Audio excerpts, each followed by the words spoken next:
नमस्कार। खुजली एक तरफ से परेशान कर रही है और दूसरी तरफ कोविड का डर बराबर।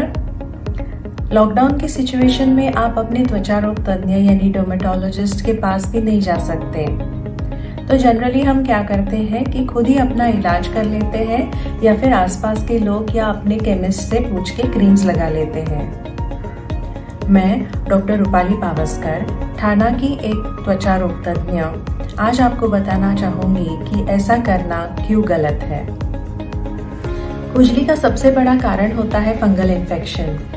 फंगल इन्फेक्शन के कई सारे ओवर द काउंटर क्रीम्स आपको मिल सकते हैं, लेकिन ये जो क्रीम्स रेडीली आपको मिलते हैं उनमें कई बार स्टेरॉइड्स भी रहते हैं। स्टेरॉइड्स बुरे मेडिसिन नहीं हैं, इनफैक्ट लाइफ सेविंग मेडिसिन है, लेकिन फंगल इन्फेक्शन के लिए उनका इस्तेमाल करना ये उनका मिसयूज होता है, गलत उपयोग होता है। स्टेरॉइड से क्या होता है कि फंगल इन्फेक्शन तुरंत हट जाता है, सिम्टम्स में भी राहत मिलती है, आपकी खुजली तुरंत बंद हो जाती है, इसीलिए आप उसे लगाते रहते हैं।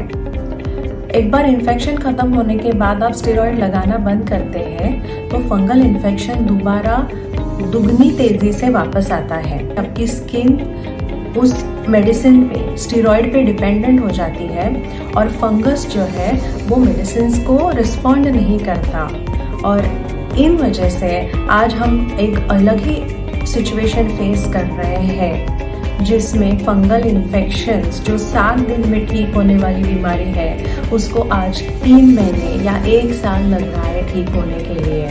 पूरे भारत भर में फंगल इन्फेक्शंस का एपिडेमिक शुरू हो चुका है। फंगल इन्फेक्शन को कई नामों से जाना जाता है, जैसे दांत गजकरण या रिंगवॉर्म। ये रिंग्स की तरह अपने बॉडी पे आता है और स्वेट प्रोन एरियाज यानी बॉडी फोल्ड एरियाज में पहले आ जाता है, पर ये शरीर में कहीं पे भी फैल सकता है। जिनको पसीना ज़्यादा आता है, डायबिटीज़ है, उनमें इसकी मात्रा ज़्यादा दिखाई देती है।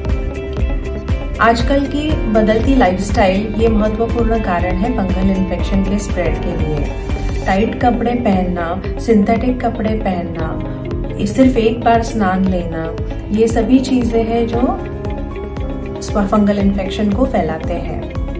अभी देखा गया है कि फैमिली में एक ही मेंबर नहीं बल्कि एक से ज़्यादा मेंबर्स को ये इन्फेक्शन हो रहा है।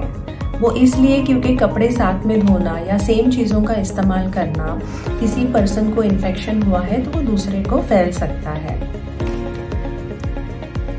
आजकल फंगल इन्फेक्शन ठीक होने में टाइम लग रहा है, वो इसलिए भी क्योंकि जिनको इन्फेक्शन हुआ है वो अपनी मर्जी से ट्रीटमेंट करते हैं, यानी अगर डॉक्टर के पास भी गए हो तो थोड़ी सी राहत मिलने के बाद देखा गया है कि ट्रीटमेंट बंद करते हैं। तो ये सही नहीं है, क्योंकि एक होता है सिम्टोमेटिक रिलीफ, यानी हमको सिम्टम्स से आराम मिलता है, खुजली आना बंद होता है, और दूसरा रहता है माइकोलॉजिकल क्योर, जिसमें एक्चुअली फंगस स्किन से हट चुका होता है।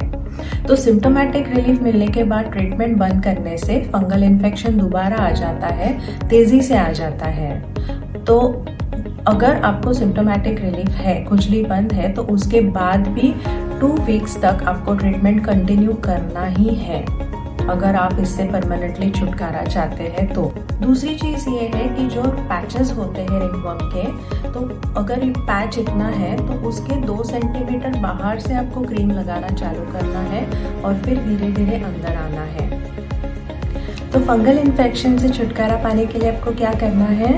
एक कि कपड़े अच्छे से सुखाने हैं, कड़ी धूप में सुखाने हैं। अगर धूप नहीं है, सपोज बारिश का सीजन है, तो अंडर गारमेंट्स को आयरन करना है। एक दूसरे के कपड़े नहीं पहनने हैं। अगर किसी को इन्फेक्शन हुआ है तो उनके कपड़े अलग धोने हैं। सोप भी सेम इस्तेमाल नहीं करना है जब तक इन्फेक्शन पूरी तरह से ठीक नहीं हो जाता। सिर्फ डर्मेटोलॉजिस्ट के पास ही जाना है इलाज करने के लिए, और वो जैसा कहते हैं उस तरह से पूरा इलाज आपको कंप्लीट करना है। तो फंगल इन्फेक्शन दोबारा आने के चांसेस बहुत कम हो जाते हैं। अधिक जानकारी के लिए आप अपने त्वचा रोग तज्ञ से कांटेक्ट कीजिए या फिर इस ईमेल आईडी पे मुझसे संपर्क कीजिए। धन्यवाद।